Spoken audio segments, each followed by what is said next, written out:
Shalom, shalom, bien-aimés dans le Seigneur. De partout où vous nous suivez, nous vous bénissons dans le nom de Jésus. C'est une grâce pour nous encore d'être au milieu de vous, au travers de notre voix, pour vous bénir, pour nous exhorter, pour nous reconforter dans le puissant nom de Jésus qui est notre Seigneur et qui permet qu'encore à ce jour, nous puissions être là en train de partager avec vous cette parole que j'ai reçue ce soir. Et j'aimerais partager cela avec toi, mon frère, avec toi, ma sœur, de partout où tu m'écoutes. Que la grâce du Seigneur et la puissance du Saint-Esprit te donnent de comprendre ces choses parce que j'ai ressenti en moi cette paix et je voudrais la partager avec toi.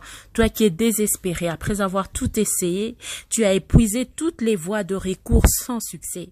La situation demeure inchangée. Il y a peut-être eu des moments de répit dans ta vie, mais il y a eu encore plus de temps de turbulence et tu es sur le point de tout abandonner. Tu as appris certainement à écouter l'opinion des hommes en oubliant de compter sur le secours de Dieu. Bien-aimé, laisse-moi te dire qu'il y a une femme dans la Bible qui a vécu 12 ans. 12 ans dans la même situation.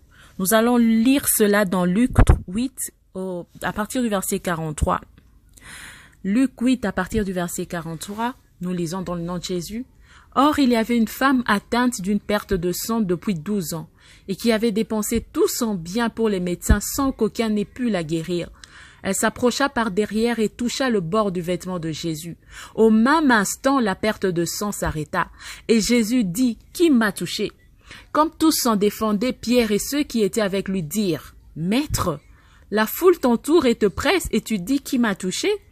Mais Jésus répondit « Quelqu'un m'a touché. » Car j'ai connu qu'une force était sortie de moi. La femme, se voyant découverte, vint toute tremblante se jeter à ses pieds et déclara devant tout le peuple pourquoi elle l'avait touchée et comment elle avait été guérie à l'instant. Jésus lui dit, « Ma fille, ta foi t'a sauvée. Va en paix. » Amen, amen, bien-aimée. Cette femme bien-aimée, elle a eu certainement à consulter tous les médecins de son époque. La Bible nous dit qu'elle a même eu à dépenser tout son argent sans qu'aucun d'eux ne fût capable de la guérir, bien-aimée. Elle a épuisé certainement toutes les voies de recours, sans jamais trouver la solution à son problème. Elle a dû s'appuyer certainement sur la connaissance, sur l'expertise de ses médecins, des humains forcément qui lui donnaient des conseils, qui lui prodiguaient des conseils. Elle a voulu être assistée par le secours de l'homme. Et ce fut ainsi, bien-aimée, pendant 12 ans. 12 ans où elle a subi. Elle a souffert, elle a encaissé, elle a enduré, sans jamais trouver le repos. Elle devait en avoir certainement assez de ne pas voir sa situation changer au bout de 12 ans. Mais un jour, bien-aimé, un jour, elle a entendu que le Seigneur des Seigneurs, Jésus-Christ, passait par là. Elle a dû certainement s'accrocher à son infime foi qui lui restait pour réessayer encore, pour une dernière fois certainement. Cette fois-là, bien-aimée, elle a cru. Elle a cru en celui qui est capable de ressusciter toutes choses. La Bible nous dit qu'elle s'approcha de lui par derrière. J'aimerais souligner ici le fait que cette femme s'approcha de Jésus. Elle n'a pas attendu que Jésus vienne vers elle. Bien-aimée, penses-tu vraiment que le Seigneur ne savait pas que cette femme était là et qu'elle était malade, qu'elle avait besoin d'aide?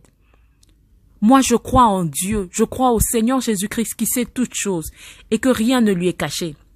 Donc, forcément Dieu, Jésus-Christ savait que cette femme était là.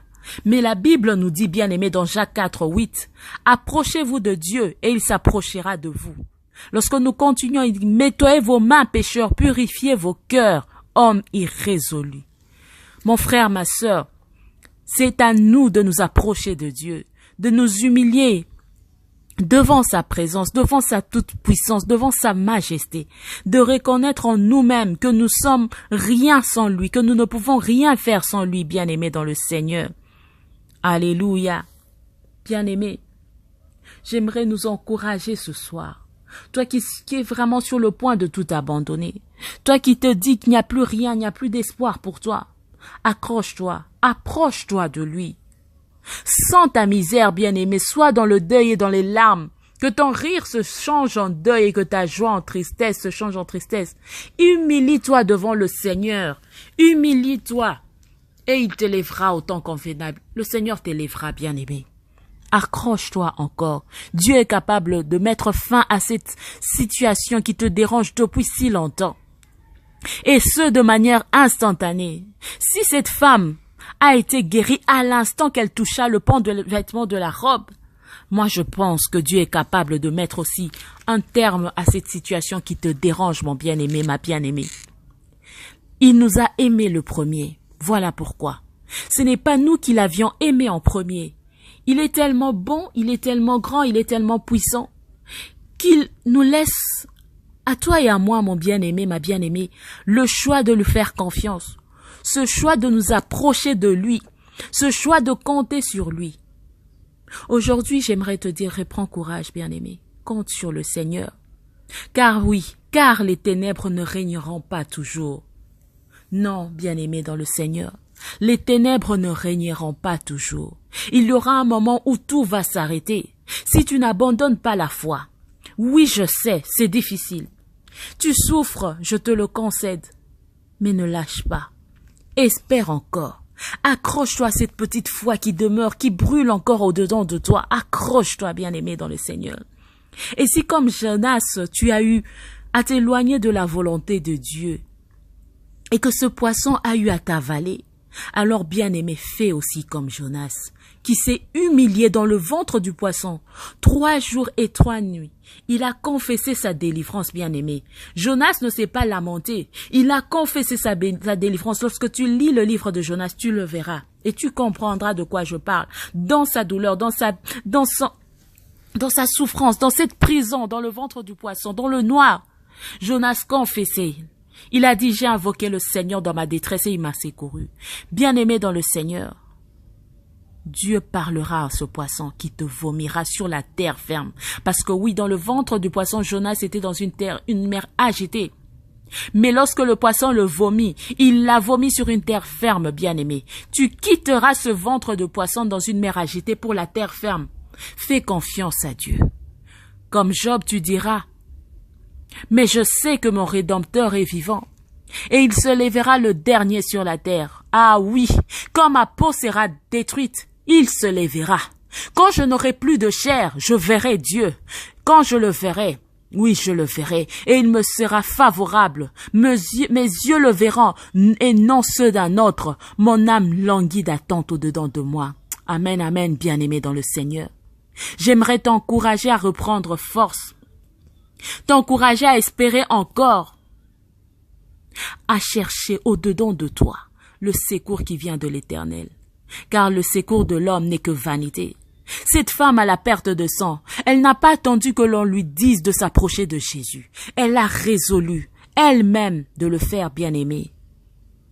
Toi qui attends encore qu'un homme te dise comment prier, comment chercher la face de Dieu, comment t'humilier et reconnaître qu'il est tout pour toi, et qu'il est capable de te sortir de cette souffrance. Bien-aimé, je te prie par les compassions du Christ. Fais ce mouvement. Quitte dans ta zone de confort, quitte ce lieu qui te retient, qui t'enchaîne, quitte et sors de cette zone de confort. Prends cette initiative de chercher la face du Seigneur jusqu'à ce que pour toi il s'arrête et qu'il dise qui m'a touché. Qu'il te dise, va en paix, ta foi t'a sauvé, jusqu'à ce que cette situation bien-aimée dans ta vie s'arrête une fois pour toutes dans le puissant nom de Jésus. Oui, bien-aimé, il est temps de trouver la face de Dieu. Il est temps que tu puisses t'humilier dans sa présence, que tu cherches le Seigneur de tout ton cœur, de toute ton âme. Bien-aimé, si tu n'es pas guéri au-dedans de toi-même, il est vraiment impossible que tu puisses guérir à l'extérieur. Même si tu fais semblant d'être bien à l'extérieur, bien-aimé, ne dit-on pas que les yeux sont le miroir de l'âme? Donc il est facile pour nous de détecter que tu ne vas pas bien au travers de ton regard, bien-aimé dans le Seigneur. Voilà pourquoi tu dois guérir au-dedans de toi. Et celui qui est capable de guérir corps, âme et esprit, c'est le Seigneur Jésus-Christ. Bien-aimé, il est temps pour toi que tu quittes cette zone de confort dans laquelle tu te plais tellement. Oui, tu pleures, oui, tu te complains. Mais que fais-tu? Bouge les choses. Fais un mouvement. Humilie-toi, va chercher le Seigneur. Crie, jeûne, pleure, prie jusqu'à ce que cette situation s'arrête dans le puissant nom de Jésus dans ta vie, bien-aimé dans le Seigneur. Oh oui, Je crois que la tempête finira par se calmer. Je crois que tu pourras retrouver ta paix lorsque tu feras ce mouvement. Ne cherche pas à feindre d'être quelqu'un d'autre. Ne cherche pas à feindre d'être heureux. Ne cherche pas à paraître, mais sois la personne que Dieu veut que tu sois, bien-aimé, car les projets qu'il a formés pour nous, pour toi et moi, ce sont des projets de bonheur et non de malheur. Ce sont des projets de bonheur et de paix. Bien-aimé, j'aimerais vraiment t'inviter à déclarer sur ta vie. Prends le temps de déclarer sur ta vie, bien-aimé, car la vie et la mort sont au pouvoir de la langue. Et je sais que tu le sais, que tout ce que tu confesses de ta bouche, oh oui, tu le vis. Alors tu dois déclarer des choses positives sur ta vie au nom de Jésus. J'aimerais que tu puisses prendre ta Bible et que tu t'appropries ce verset dans Ésaïe 54, 14, 17. Que tu puisses t'en approprier, que tu en fasses tien, jusqu'à ce que tu voies les choses changer au nom de Jésus. Tu déclares et tu te changes avec toi. Lorsque l'on dit dans la parole, tu seras affermi par la justice, déclare, je serai affermi par la justice. Je bannis l'inquiétude, car je n'ai rien à craindre, et la frayeur, car elle ne s'approchera pas de moi. Si l'on forme des complots, cela ne vient pas de l'Éternel. Quiconque se liguera contre moi tombera sous mon pouvoir. Voici, l'Éternel a créé l'ouvrier qui souffle sur le charbon au feu et qui fabrique une arme par son travail. Mais il a aussi créé le destructeur pour la briser. Toute arme forgée contre moi sera sans effet. Et toute langue qui s'élèvera en justice contre moi, je la condamnerai. Tel est l'héritage des serviteurs de l'Éternel. Tel est le salut qui nous est réservé, dit l'Éternel. Amen, amen, amen, bien-aimé dans le Seigneur. Lorsque tu sens que tu es abattu au-dedans de toi, espère encore. Crois encore qu'il est capable de bouger les choses pour ta vie. Que le Seigneur te bénisse. Amen. Shalom, shalom, bien-aimés dans le Seigneur. De partout où vous nous suivez, nous vous bénissons dans le nom de Jésus. C'est une grâce pour nous encore d'être